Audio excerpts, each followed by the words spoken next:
last thing in chapter 3 that I wanted to go over with you was the measures of position, the z-scores, the percentiles, the deciles, and the quartiles.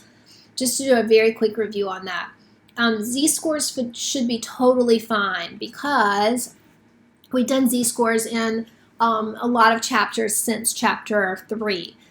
So just like if you don't already know, of course you do, but your z-score formula, value minus mean over standard deviation. And like I said, we have worked on that a lot. So I'm not going to take any time here to show you how to calculate a z-score. All right, percentile.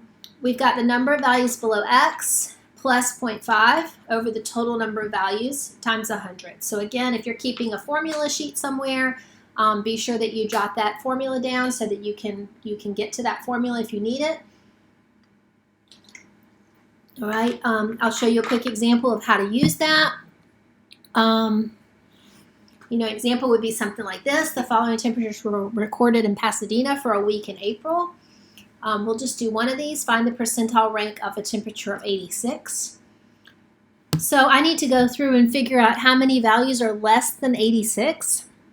Okay, so I'm just gonna, normally I would probably put them in order, but here I'm just gonna, since I'm only gonna do one, I'm just gonna kind of mark them off. So this one is less than 86. This one is less than 86. This one, and this one. Okay, so all of those numbers are less than 86. So I have 5 of them. So I would say 5 plus 0.5 over the total number of values, which in this case would be 1, 2, 3, 4, 5, 6, 7, 8. And then multiply by 100. Okay, so this is one of those examples where it's pretty easy if you've got the formula sitting in front of you. All right, so be sure that you have that handy. All right, so this is 68.75. And we know that percentiles are only whole numbers, so just regular rounding rules would put me at the 69th percentile.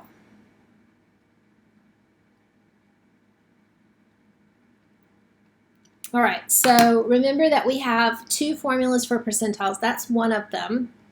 The other formula for percentiles is this one. C is equal to n times p over 100. Remember, this is the formula that has a couple of different cases depending on whether you get a whole number or a decimal when you work your C out. All right, so let's take a look at that.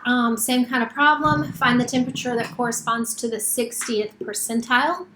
All right, so for that one, I am going to do C is equal to 8 because there are 8 values, 60 because there are 60th, I'm looking for the 60th percentile, over 100, and that's going to give me 4.8. Okay, so here's the first case. Remember that if you get a decimal out, that you're going to round it up no matter what the decimal is. So this is going to go to 5. And you're going to pick the 5th number in the ordered list. Okay, so real quick, let me get this list in order for us.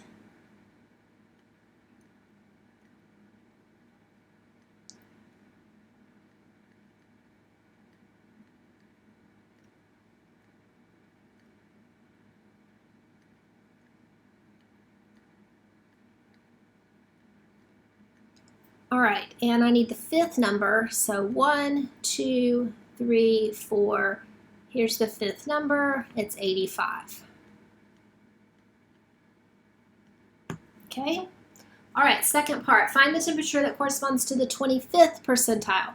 So I'll do kind of the same thing. I'm going to say 8 values, 25th percentile, over 100. I'm going to calculate it, I'm going to get 2.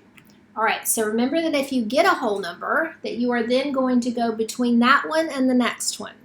So I am going to look at my list, and I'm going to go between the 2nd and the 3rd values. All right, so if I can't look at it and tell what's halfway in between 80 and 83, I can add those 2 numbers together, divide by 2, and I get 81.5 for my answer. Okay, so remember that that C formula is a little bit tricky because it depends on whether it gives you a decimal or a whole number. All right, and then we talked about deciles and quartiles. Remember that on the deciles and the quartiles, you would always want to correlate that back to a percentile to work the problem. So if it asks for Q1, as it does in this problem, you would be saying to yourself that Q1 is the same as the 25th percentile, and then you would work it that way. And D7, those are groups of 10, so this is the same as the 70th percentile, and you would work it that way using your C formula like we just did.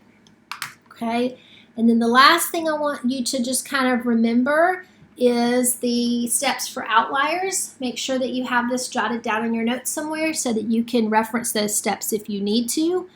Find your quartiles, subtract them, multiply by 1.5, and then add and subtract from your Q1 and your Q3. And I'll walk through that with you for an example just so that you can see that. All right, so we have this data set. It's going to need to be put in order, so let me do that real quick. All right, so 35, 40, 60. 100, there are two 110s.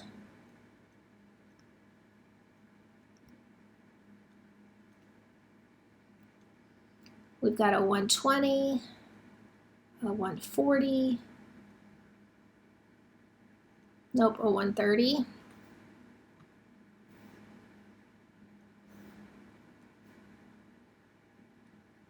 Then a 140. And then a 150, I'm running out of room here, and a 160. Okay, so first step is to find my two quartiles.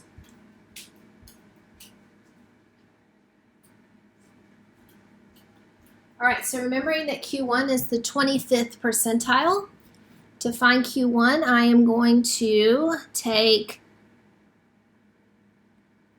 11 because there are 11 values.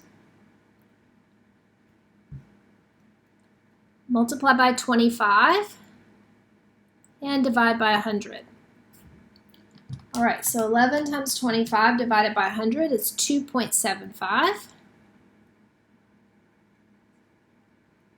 which is going to round to the third value. So Q1 is going to be that 60.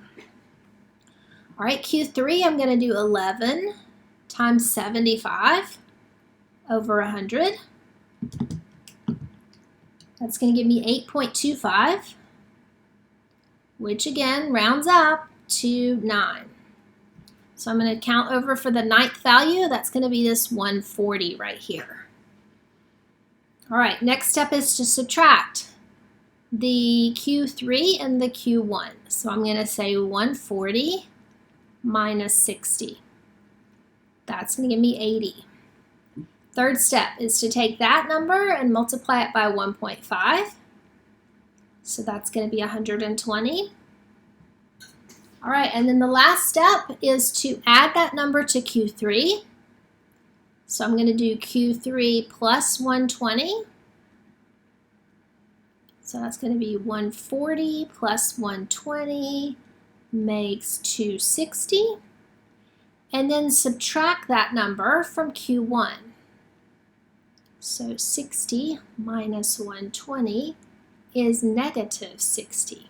So any number between negative 60 and positive 260, which is all of our numbers, those numbers are considered okay. Anything outside of that range would be considered an outlier. So for this particular problem, we don't have any outliers.